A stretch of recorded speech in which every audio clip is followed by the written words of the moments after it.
My name is Silva, and I am a vibrant living educator. I am a diabetes coach. I am a caregiver for the severely disabled. I am a raw food chef. I wanted to enliven other people. I had taken many classes, naturopathy, herbology, iridology, 3 forms of massage. I had taken many herb courses. Then I started taking food courses. And when I realized that many people in my culture did not know what I was learning, I decided at that point that I wanted to inspire other people to take charge of their lives, to get a handle on their health, so to speak, and to be able to live the lives that they fantasized as children. Prior to getting involved in coaching and raw food chefing, I've been a carpenter since I was about 19. And I helped a couple of friends build an organic raw food restaurant in Beverly. Prior to building this restaurant, I was 430 pounds. I had 5 morbid diseases, including hypertension and diabetes. And quite frankly, I was confronted with the fact that I could be leaving life prematurely. How did I become so heavy? I had fallen in a construction accident. Scaffolding that I was on had broke, and I fell a very, very high distance, a couple and a half stories, injuring both legs and injuring my back and my neck. I was confined to bed. Confined to bed or minimal movement, and still eating the way that I always ate as a very, very active carpenter. My 250 pound, 275 pound size swelled up in 5 years of disability. It swelled up to over 418 pounds, 425 pounds somewhere. We didn't have a scale that went that high, so we're guessing. I had gone to a doctor because I was having chest pains, and they told me that I had suffered congestive heart failure, which is a symptom of diabetes. And at 430 pounds or close to it, and my high blood pressure and the way I was eating, I was primed right there for a heart attack. Problem with my heart, in MRIs and all kinds of medical tests, my doctor told me that I would probably not live to see my 4-year-old son turn 10. When I heard that, I stated to my doctor that I had answers that this young man didn't even have the questions for yet. I could not leave. And so I threw his drugs in the trash and started to walk out of his office. And he told me I was going to die without those drugs. And so I just said, you just told me you were going to die, I was going to die with those drugs. Now, which one is it? Am I going to die with or without them?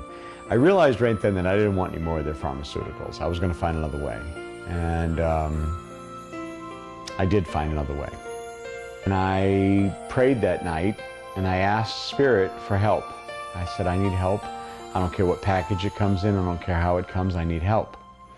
The next day, my nephew's girlfriend, who was 15, came to my house looking for my nephew, who was helping me that summer do carpentry. And he had just gotten his license, and this girl was looking for him, and he was out bombing around in his car. So she came over, and she was knocking at my door, and I thought, well, Lynn's not here. And she said, that's fine, I'm glad he's not here. She said, because I got woke up at 4 o'clock this morning by Spirit telling me that I needed to come over here and help you with your health. And I looked at this little girl going, that's my answer to prayer. And so she and I sat down, and she said, do you know what a vegan is? And I said, no. And she said, we got a lot of work to do. So she explained to me what kind of diet I was going to be on, and she took me grocery shopping at my local grocery store. She went with me to all the fast food places and restaurants that I frequented and showed me how I was going to tune up what I ate. And she, as I went to the grocery store and came home with her, she showed me how to make meals in my house. I was 40, she was 15. And this little girl taught me more about living than I could ever detail in a documentary or a book. I really could not tell anybody what she taught me. She taught me wonderful things.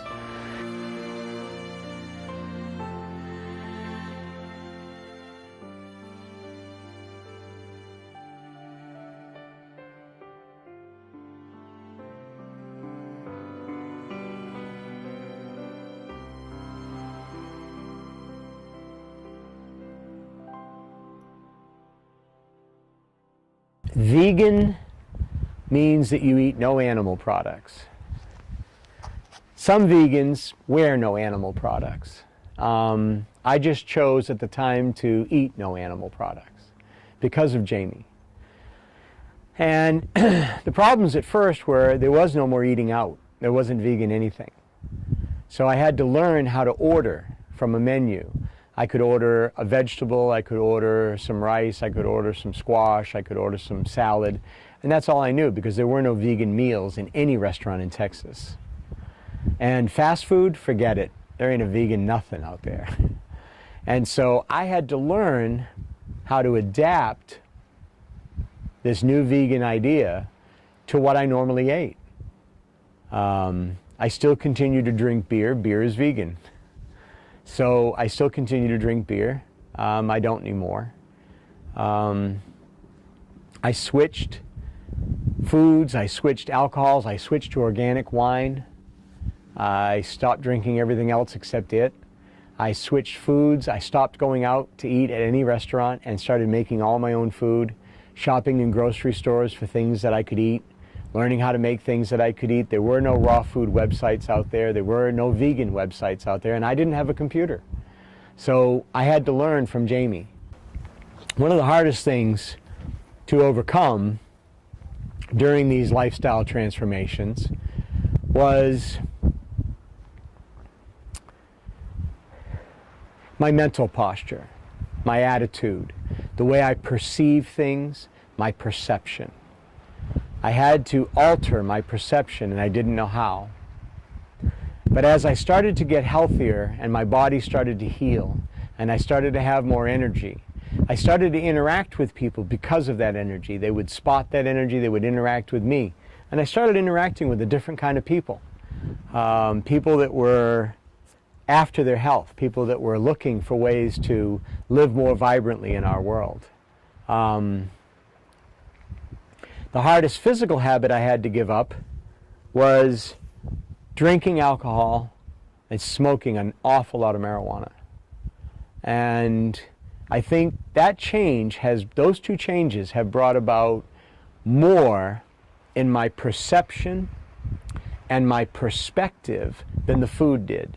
The food enlivened my body and enlivened my spirit to want more.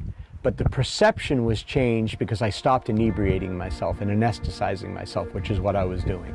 My motivation was to go out dancing with my friend Jay Ma. And we would go to live music festivals and we would go dancing.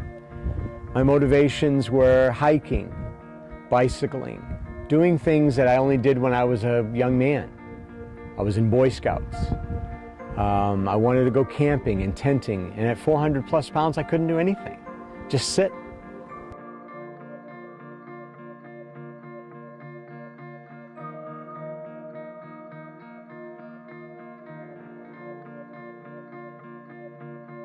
And so in the last couple of years I've had a lot of medical tests to examine me for what level of health I was living at the present time.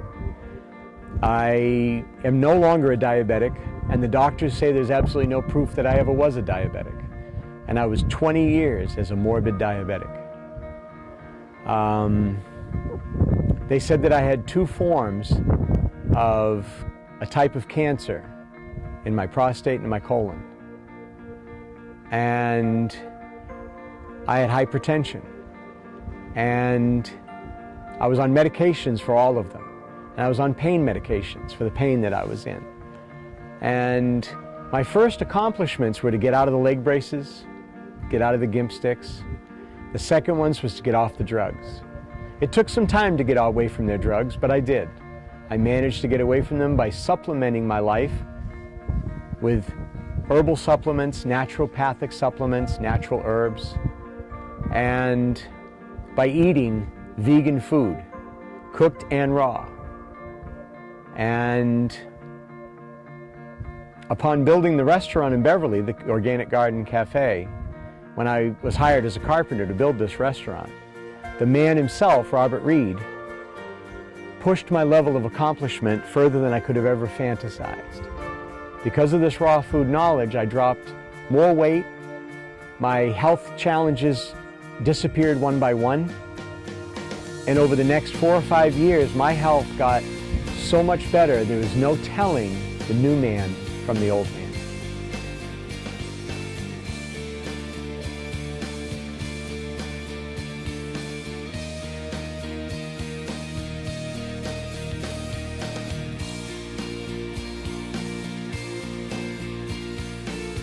Lessons from this journey have been